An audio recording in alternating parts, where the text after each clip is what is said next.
And Republican Senator John Barrasso is a member of the Foreign Relations Committee. He is one of the 47 senators who signed that letter to Iran's leader. Senator, I appreciate you coming on tonight. We have a new poll here at CNN. I want to break it right now because this went to the heart of this issue. It asked whether Americans think your letter was appropriate or whether it went too far.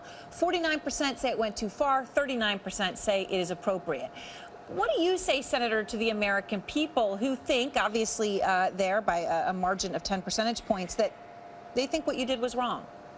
Well, number one is I think we all agree that Iran with a nuclear weapon makes the world less safe, less stable, less secure. And if these negotiations can't really deal with a letter, then I don't think things are as solid as the president may think they are. Realistically, this discussion with Iran was supposed to be about dismantling their capacity to have a nuclear weapon.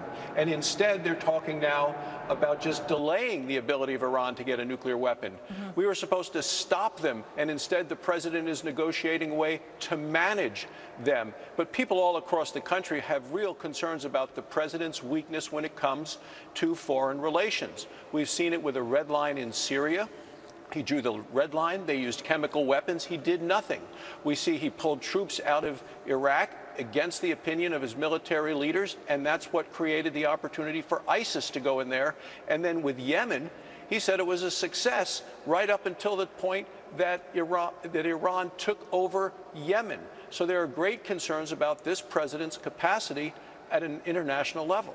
I know there are questions. Of course, obviously, Iran hasn't yet taken over Yemen, but I know that they obviously have been supporting some of the rebel groups there.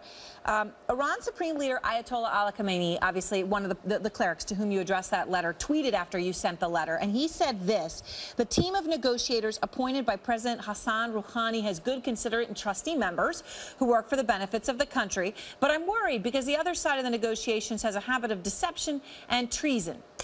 Obviously, in the letter, you said the word of the U.S. president would not be upheld when another president came in or if Congress decided to overturn it. In a sense, look, it's a statement of fact, but obviously it isn't normal protocol for senators to send such a letter.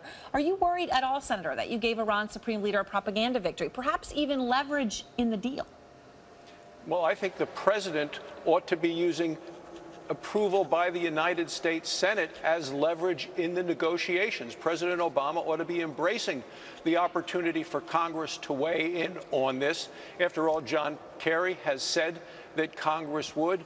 That's where the leverage ought to be. The president ought to welcome this opportunity. Plus, it would validate, it would give credibility to what the president has done. But instead, the Saturday night surprise letter that came from the White House chief of staff to Senator Corker basically said the president of the United States would rather go to the Security Council of the United Nations than go to the Congress of the United States for approval.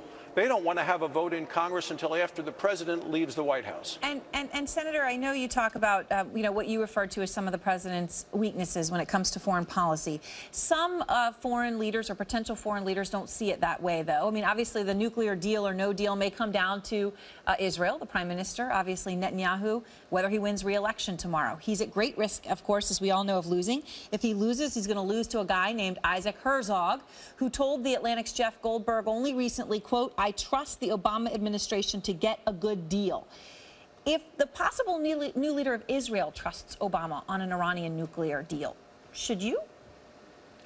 Well, you take a look at the leaders in that part of the world, and I was in Saudi Arabia in January, met with the man who is now king and others, and they don't want to see a deal like this. They're ready for a nuclear arms race. And it's not just Saudi Arabia who wants nuclear weapons. It's also Turkey. It's also Egypt. It's also the Emirates, because they believe this is a deal that is not dismantling the capacity of Iran to get a nuclear weapon, but just managing a nuclear-armed Iran. And that's why all of these other countries are trying to get nuclear weapons as well. We know what Iran wants. Iran wants the sanctions to go away so they get the additional money that they will use, I believe, for terrorist purposes.